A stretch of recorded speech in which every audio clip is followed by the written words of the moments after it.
Yeah, hi everyone. Uh, as I promised you that we are going to provide a video on smart materials. The basic intention of this video is if you analyze 2017-18 NEET sessions or NEET MCQs, there are so many questions related to this particular topic called as smart materials in dentistry. And if you go with the basic books, what we regularly read for the preparation, I don't find much stuff and synopsis related to this. So as a team, we have decided to provide some topics relevant to the stuff which are latest modifications but not there in your books. So today I'll be dealing about these smart materials. So going in detail into the smart materials, what is actually the word smart means? Smart is always like reacting to the situations, reacting to the surroundings. If anything react to your situation well or react to your surroundings well, that can be called as a smart material, or that person can be called as a smart person. So according to that, I can simply analyze the situation of an aspirant because NEET was preponed at 21 days. And now how well the aspirants reacted to the change is called as a smart. So such aspirants can be called as a smart aspirants. And of course, these smart aspirants can definitely end up with a decent rank and success for the future. So going in detail into the materials, my perspective or my point is very clear that I'll be focusing more on MCQ point rather than making you to learn some concepts. So this session is very clear and open. I want to finish it as fast as possible, such that you will learn something. Probably you may answer one or two tough questions in your final exam. So basically, before going into this, see ACP. Okay, ACP is nothing but amorphous calcium phosphate. They can ask you a full form of ACP. ACP is something called as an amorphous calcium phosphate. So before learning that, there is some concept called as a critical pH. So what is this critical pH? The critical pH value is 5.2 to 5.5 for a normal enamel, right? So whenever the pH drops this critical pH, whenever the pH is less than this critical pH, means of course if it is hitting 5, which is below 5.2 to 5.5, then the demineralization in the tooth starts. The demineralization process starts whenever the pH of the saliva hits the critical pH. So this is called as a demineralization, and whenever it goes above the critical pH, a process of remineralization starts where the calcium and the phosphorus that are present in the saliva will be remineralized into the tooth structures. This is called as a remineralization and demineralization cycle, and the point where it turns to remineralization and it turns to demineralization is called as a critical pH, that is 5.2 to 5.5. So this is a basic thing that you have to learn before going in detail into the smart material, particularly related to the restorative dentistry. So ACP is something like a biological form of hydroxyapatite. Please make a note, it is related to hydroxyapatite, and it can be used both in the preventive as well as restorative properties, and it is most commonly used nowadays in the dental cements, adhesives, pit and fissure sealants, and composites. I hope you're clear with this initials point. So the second important aspect, whenever it hits the critical pH, okay, it causes the demineralization, and whenever the demineralization process is occurring, this ACP CPP can be converted into a gel-like form which surrounds the tooth structure and prevents it from the demineralization and enhances the remineralization. That's what the basic property of this. And there are many modifications related to this. One is called as a CPP ACP. That is the most commonly asked question. What is the full form of CPP ACP? And you can directly go for this is a casein phosphopeptide amorphous calcium phosphate, and trade name for this is called as a recaldent. Okay, so this is a milk product. The casein is a milk product. Make a note, it's a milk product, that is CPP ACP, which is nothing but casein phosphopeptide amorphous calcium phosphate, is also called as a recaldent. And make a note, the first patent rights were taken by the School of the Dental Sciences at the Melbourne in Australia. I hope you're clear until now. And the second important aspect, what does this recaldent contains? It contains the calcium and phosphorus, which helps in remineralizing the enamel. Okay, you know that demineralization is a process where the calcium and phosphorus are removed off, and remineralization is just related to this because the calcium and phosphorus are provided from the saliva. Saliva acts as a medium. So how does this happen? Okay, so you know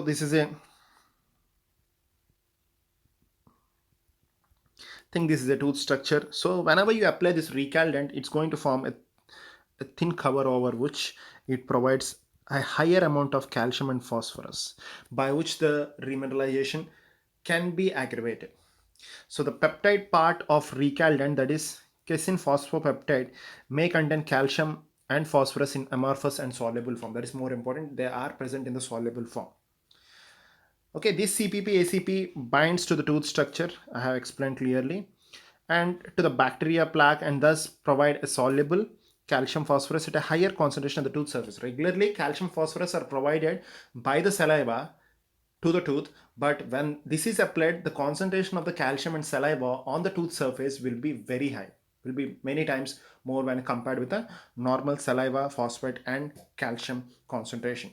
This amorphous soluble form will enhance more remineralization. Okay, so I hope you know that there is something called as a tooth mousy. You know tooth mouse. Okay, so there's something called as a tooth mousy and tooth mousy plus. So this is other trade name for the recaldent. Recaldent is one of the trade name for the CPP ACP. Other trade name is tooth mousy and tooth mousy plus. The basic difference of the tooth mousy and tooth mousy plus is very simple. Plus will have extra fluoride, whereas tooth mousy is something like CPP ACP. Tooth mousy plus is CPP ACP plus extra fluoride.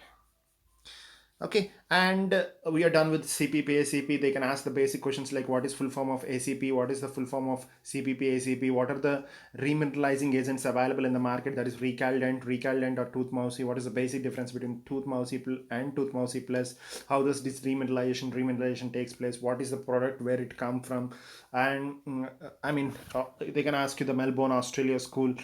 These are the max questions they can ask related to this, and this is of course a very important thing where now the dentistry, particularly the restorative dentistry, is moving to the remineralization process, right? So they can ask questions. And the second important aspect is the fluoride release of the fluoride can also be considered as a smart behavior of the restorative material, and they can be considered as a smart material. So I hope you know the basic restorative material which releases the fluoride, and what are the benefits of this fluoride. Fluoride has antimicrobial effect.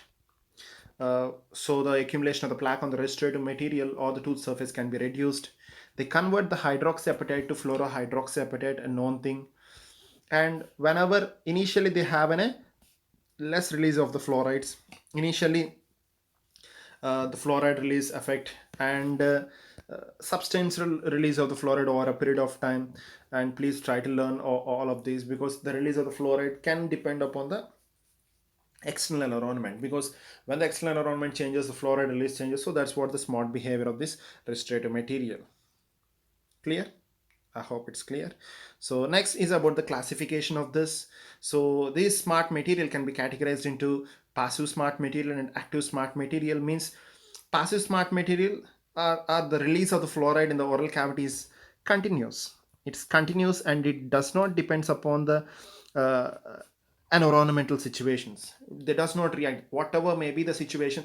They release a continuous fluoride supply. The examples are the GIC, compomers, resin modified GIC. Whereas the active smart material are something like they react to the situations.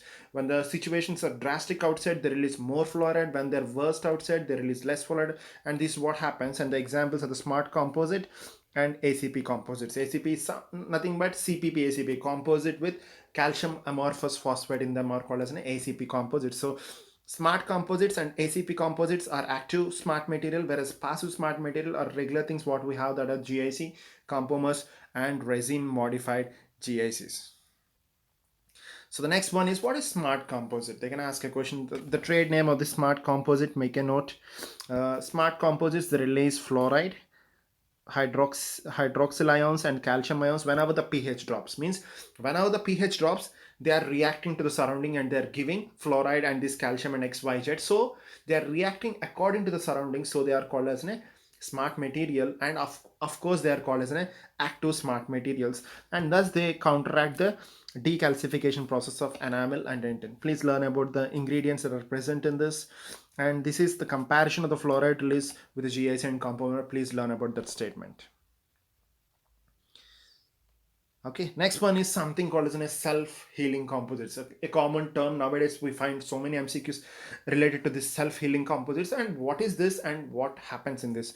So you know that the composites, they have an they have an marginal failure, or they may undergo impact failure.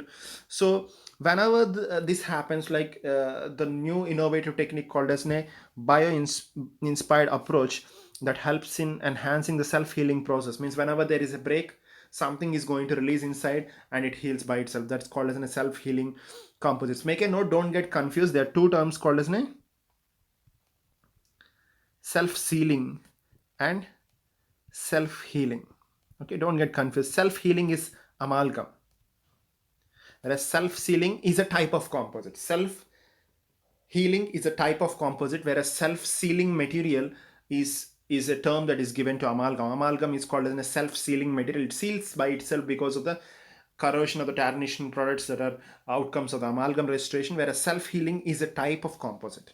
So this self-healing type of composites, the most common questions they can ask is about the resin matrix. It contains a catalyst. They can ask you the name of the catalyst. And second one, it contains a microcapsules which contain DCP. They can ask you the full form of DCP. They can ask you what is the ingredient that is present in the microcapsule. They can ask what is the catalyst that is present in this self-healing composites. Okay, whenever there is a break, there will be activation of this catalyst, which is going to react with this microcapsule, and this crack is going to resolve. So this is what the basic mechanism that takes place. Make a note, self-sealing material are amalgam, self-healing material are type of composites. They can ask you what is the type of catalyst present in self-healing composites. They can ask you what is the material that is present in the microcapsule. Okay, these are the basic questions they can ask you. And of course, when you have the self-healing property, they have a long duty cycle. Their clinical performance will be definitely good. So, but the basic, you need to learn about the disadvantage of this material. This disadvantage is, as it has something like microcapsule material, and it has a catalyst which has some sort of toxic effects on the human cells. But these toxic effects are below the threshold level. So these are the two extra points that you need to add related to the self-healing composites. I'm done. Next is SDR. We find many questions related to SDR in recent papers. And what is this SDR? Full form of SDR is smart dentin replacement, and it's the first posterior composite material that replaces the dentin, and it was given by the Dentsply. So this is the basics. Regularly, the increments of the composites are 2 millimeters, right? But for self SDR, you can go for up to 4 millimeters. Okay, this is called as a smart dentin replacement, and can be used as a base in case of your class 1, class 2 restorations that can adhere both to the enamel as well as dentin. So it's chemically compactable. It is a methyl acrylic based universal posterior that is used to replace the occlusal enamel layer and completely acts as an adhesive material. It has a high quality aesthetics and good. Good. It is very similar to the dentin, and it can be used for the replacement of the dentin. So the basic important things are full form of SDR, up to what thickness it can be, and why. What if you go in detail into the composition, why it is happening. So that is more important. It happens because of this particular ingredient called as a polymerization modulator. It has a polymerization modulator in it, and which is very comprehensive in managing the stress distribution. So that's what is this. The peculiar feature of SDR is because of its polymerization modulator, which is going to control the polymerization and acts as a backbone while the polymerization takes place. Okay, so these are the basic important things. Just go through the slide. Everything is self-explanatory. So it helps in controlling the polymerization. Apart from that, it helps in reducing the stress buildup in the composite. Thereby, it decreases the polymerization with this polymerization module. The unique property of this is a polymerization modulator is present in this SDR. So going to the next, I feel like you have seen the smart bursts. They are one time use, and they are made up of a polymer. Okay, they are made up of a polymer burst, and the basic mechanism is, I hope you know this, that the hardness value of enamel. I hope you learn this. That's an MCQ. And there are two types of dentin. Whenever if it is infected with the bacteria, so they're partially demineralized, that is effective dentin, and completely demineralized or completely loss of collagen, that is called as an infected dentin. So it's very important while you're removing the while you're removing the dental caries in the dentin. I mean, there are few statements like regularly we found the remove the infected dentin, leave the affected dentin. How it happens with a regular burr what we use, it's difficult, right? So using the smart burr, because these infected dentin and affected dentin, they have a different hardness value. If you see an affected dentin hardness value is 70 to 90 kh, whereas infected dentin it is 0 to 30 kh. And if you go in detail and see the hardness value of this smart burr, the hardness value is 50 kh. Clear? So this burr is very simple, that it's going to remove only the infected dentin because its hardness value is only greater than the infected dentin but not greater than the affected dentin. So it's leave the affected dentin and it removes the infected dentin. So thereby it acts as a smart behavior of the burr. So this is a smart burr made up of a polymers. The concept is basing upon the hardness value. What is the infected dentin hardness, affected dentin hardness, what is the hardness value of this smart burr? So these are the basic questions, and I hope you understand with which it is made up of, how it is called as a smart burr, what does it do, everything. So the next is something called as a smart wedges. The regular wedges, what you do, wooden wedges or triangular wedges. The basic disadvantage of these wooden wedges and triangular wedges, like whenever you keep or insert these wedges into the embrasures while you're going for the class 2, is you frequently complain there is a profuse bleeding in it, of course, and your patient frequently complains there is a pain, but by pressure or by force you're going to insert. That's what you do regularly. So that is what the disadvantage. So they cause some sort of gingival inflammation or some sort of disturbance of this gingival embrasure. And of course, you guys need to find something better which is more comfortable to the patient as well as comfortable to the biological environment which is present around the tooth structure, right? So very clear, that is a BioClear diamond shaped wedge are designed to resolve the difficulties which encounter with the traditional wedges. And of course it is inspired by the nature, and the material is a flexible material that is made into a diamond shaped cutout with the top.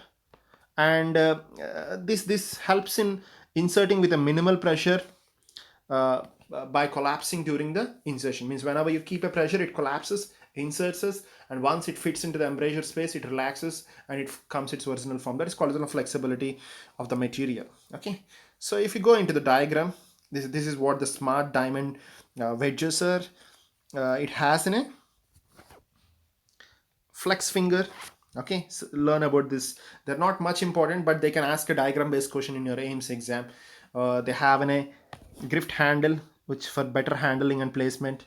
Okay, so these are like, this flare is generally used whenever you're planning for a deep registration. A frontal lay is used to adapt and everything. You just try to learn the slide, just have a look. That's an informative slide.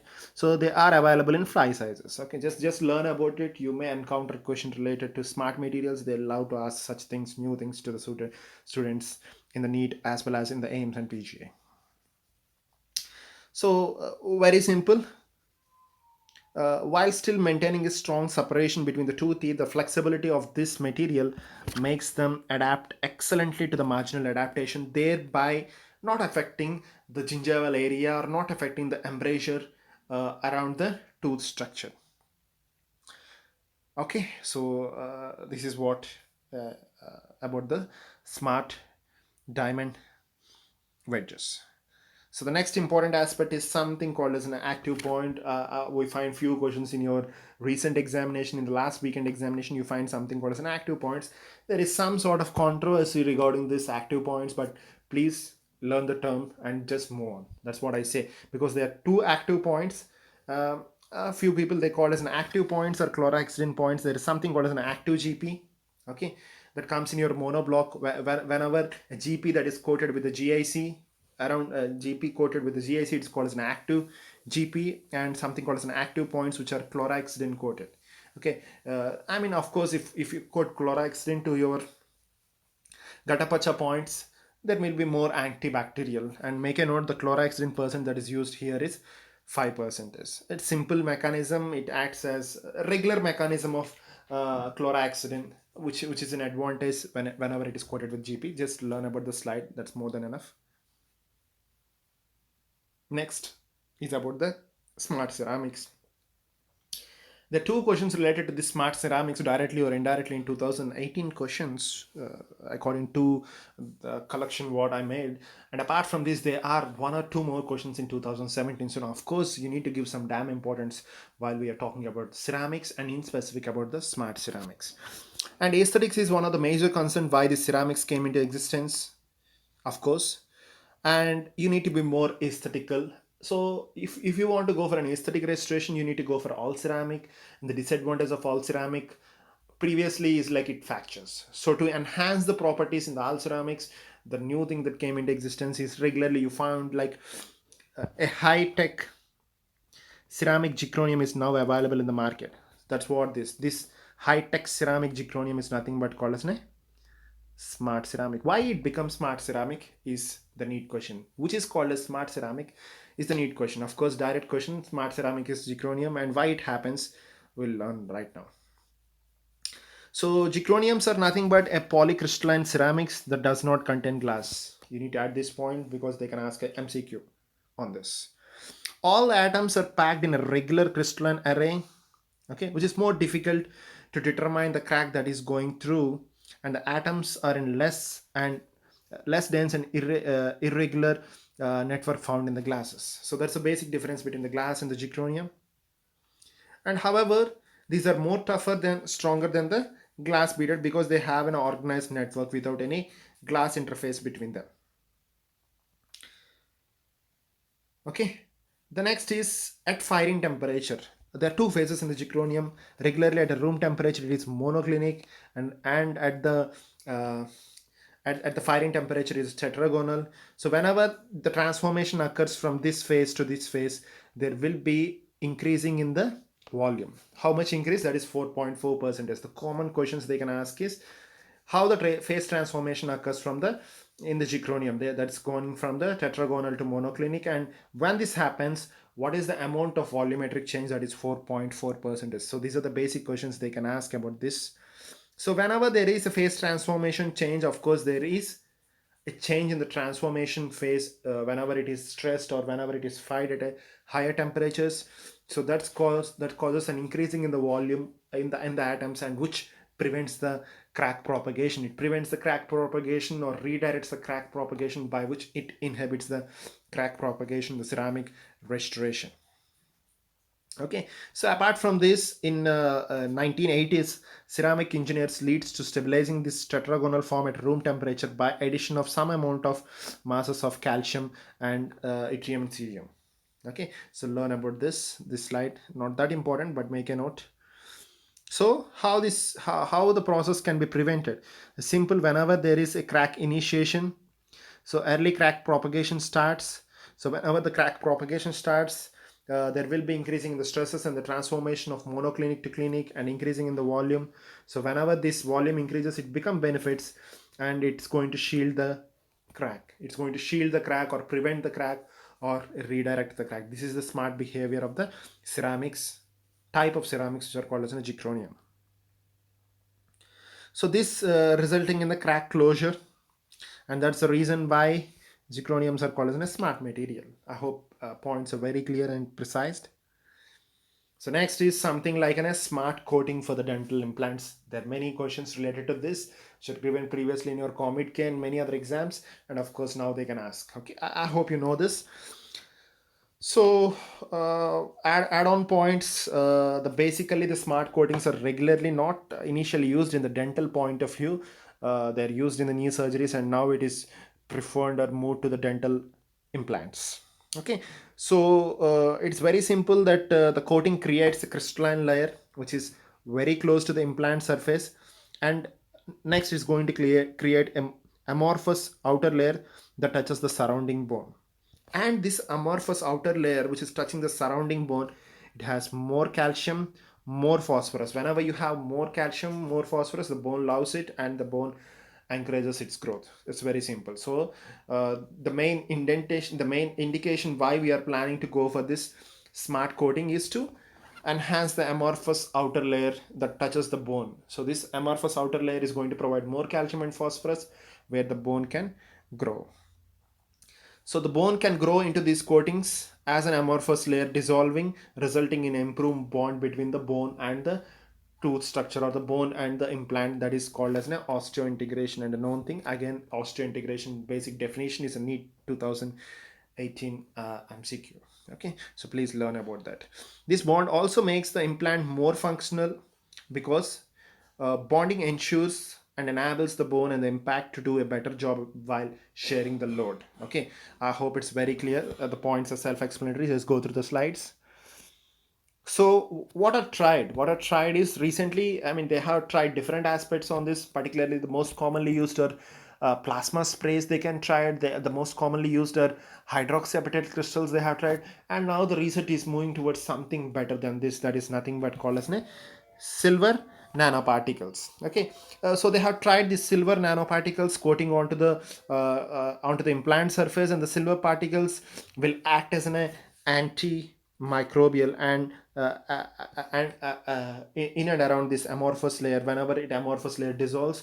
So you have something like a bacterial infection peri-implant, that is chances of getting. So this silver act as an anti microbial. Silver nanoparticles not only tried here, they can be tried in the restorative materials also. I hope you know the basic advantage of the silver nanoparticles is it has its antimicrobial nature. They are tried in several aspects. Silver nanoparticles has been tried in and around the restorative materials because they provide antibacterial resistance to the restorations, and they have tried on the implant surface too.